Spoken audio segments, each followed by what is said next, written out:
राजनीतिक सवाल रहेगा, अखिलेश बनाम योगी, किसकी मतलब जो है सरकार इससे पहले 2012 से 17 तक अखिलेश उत्तर प्रदेश की कमान संभाल रहे थे।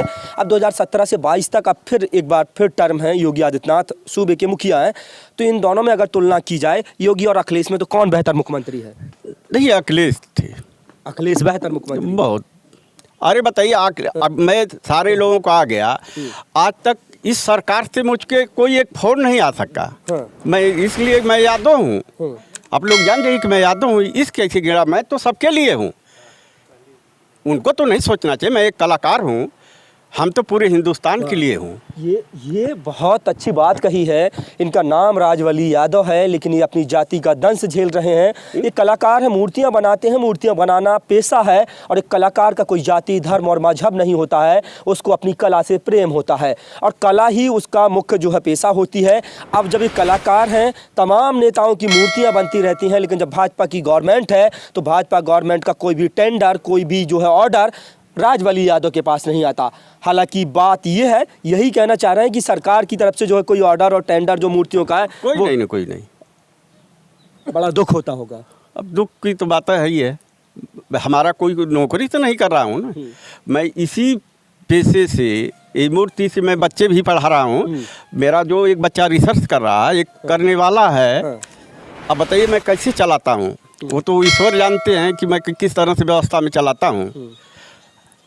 तो वो भाजपा वाले यही वीडियोज देखते होंगे ना कि राजवली यादव जो हैं वो मुलायम सिंह यादव की मूर्ति बना रहे हैं, इस वजह से सोचते होंगे समाजवादी पार्टी के बड़े हितैषी हैं राजवली यादव, इसलिए इनको जो है ऑर्डर ना दिया जाए। अब भाई उनका विचार है। हाँ। हम कहीं उस तरह से उस लायक नहीं होंगे। अच्छा राजवली यादव जी, एक बात, अगर भारतीय जनता पार्टी के किसी नेताओं की मूर्ति बनाने का ऑर्डर आपके पास आता है तो ऑर्डर लेंगे? बिल्कुल लेंगे। मैं तो कहा था भाई, हमारी कौन जात है, कलाकार की कोई जात नहीं है। कलाकार को जो मिलेगा हमारे लिए तो सब एक समान है, मिलना चाहिए। भाई वो लोग जातवादी में बांट देते हैं, हम लोग तो फेल हो जाते हैं। तो वर्तमान जो सरकार चल रही है, अंतिम सवाल रहेगा, वर्तमान सरकार की जो पॉलिसियां हैं, जिस तरह से वर्तमान सरकार काम कर रही है, उनकी नीतियां किस तरह से जो है खाका जो तैयार किया गया ज़मीनी स्तर पर, धरातल पर, कितना मतलब जो है आप लोग उससे लाभान्वित हो पा रहे हैं? मैं तो कुछ नहीं हुआ, जब से हुआ आज तक पूरी सरकार से मुझको एक काम ही नहीं मिला। आज मेरा काम तो जान ही रहे हैं कि पूरे हिंदुस्तान जान रहा है। अच्छा हाँ। ये तो पूरे हिंदुस्तान, पूरे वर्ल्ड ही जानता है। इस समय नहीं जानता था कि नेता के वजह से मुझको भी जान गए।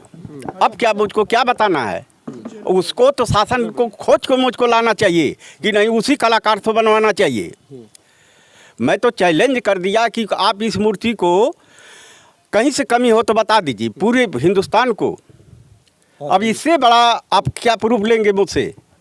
एक मूर्ति देख सकते हैं, हम और राजवली यादव जी अगल बगल बैठ कर के जो है बातचीत कर रहे हैं और हमारे बीच में जो है सपा संरक्षक नेताजी मुलायम सिंह यादव ये कह सकते हैं कि बैठे हैं। हालांकि शारीरिक रूप से वो हमारे बीच नहीं हैं, लेकिन आज भी वो पूरी तरह से वैचारिक रूप से हमारे बीच में, हम और आपके बीच में हैं और हम और आप उसको महसूस कर सकते हैं, फील कर सकते हैं।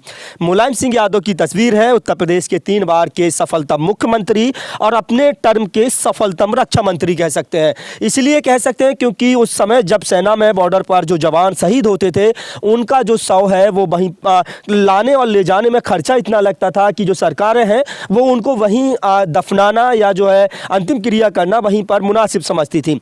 लेकिन जब नेताजी मुलायम सिंह यादव मुख्यमंत्री बने तो उन्होंने कहा कि रक्षा मंत्री बने, तो मुलायम सिंह यादव जी ने रक्षा मंत्री 96 से 98 तक उन्होंने इस बात को कहा कि सबसे ज़्यादा जो है सेना में किसान और मजदूरों के बेटे जाते हैं और किसान और मजदूरों के बेटों को अगर वो शहीद होते हैं देश के लिए तो उनके जो है शव को, उनके पार्थिव शव को घर लाया जाए, भले ही चाहे जितना खर्चा हो जाए। और सियाचिन तक से जो है मुलायम सिंह यादव उन शरीरों को घर लाने की जो प्रथा है उसको शुरू किए। एक बार का किस्सा है कि जब नेताजी मुलायम सिंह यादव वहाँ गए रक्षा मंत्री रहते हुए, तो जवानों ने कहा सियाचिन में जाना था, माइनस जो है टेम्परेचर लगातार बहुत ज़्यादा था, तो कहा कि आप जो है कपड़े पहन लीजिए, जैकेट पहन लीजिए। तो धोती कुर्ता में नेताजी मुलायम सिंह यादव गए और कहा मैं किसान हूँ और किसान का बेटा हूँ और मैं जा सकता हूँ, और चले गए। तो बातचीत फिर से कंटिन्यू शुरुआत करेंगे। तो एक बात बताइए, मैं लगातार यही आपसे पूछ रहा हूँ, आपने मूर्ति बनाई है, नेताजी मुलायम सिंह यादव के जीवन काल से जुड़ा कोई ऐसा किस्सा जो आपको बहुत अच्छा लगता हो, बहुत प्रभावित करता हो, जो काम बहुत प्रभावित किया हो आपको नेताजी मुलायम सिंह यादव का किया गया, कोई एक काम बताइए। नहीं, क्या बताएं, जैसे हम लोग दबे कुचड़े थे, नेताजी की देन है कि पूरी दुनिया जानती है। अब इससे बड़ा क्या प्रूफ है? तो फिर जातिवाद का टैग लग जाता है, कहते हैं कि दबे कुचले थे, यादव बढ़ गए, यादव मन बढ़ हो गए, सपा सरकार में यादवों की सरकार हो गई। ये मैं तो भगवान रूप हूँ। हाँ। ये अवतार लिए थे, भगवान थे न, यादव हों अहीर हों जो है, तो यही थे। तो और क्या, सबसे बड़ा तो हम ही लोग हैं। जातवादी क्या है, उसमें जातवादी क्या करने की ज़रूरत है? अच्छा, चलिए बहुत बहुत शुक्रिया। तो हमारे साथ मूर्तिकार राजवली यादव जी थे। राजवली यादव जी की तमाम वीडियोज वायरल हो रही थी, उन्हीं से बातचीत करने के लिए हम लोग आजमगढ़ का जो लालगंज लोकसभा क्षेत्र है और ये रमणू गांव है, रणमो गांव है, और रणमो गांव पहुंचे थे और हमने आपको तमाम मूर्तियां दिखाई। हमारे बीच में नेताजी मुलायम सिंह यादव सपा संरक्षक हैं और कहा कि शाम ढले हर पंछी को घर जाना पड़ता है, यहाँ कौन शौक से मरता है, मर जाना पड़ता है। और अब जो है नेताजी मुलायम सिंह यादव हमारे बीच में शारीरिक रूप से नहीं है, लेकिन हमारे बीच में जो है नेताजी मुलायम सिंह यादव के जो आदर्श हैं, जो विचार हैं, वो हमेशा जीवित रहेंगे।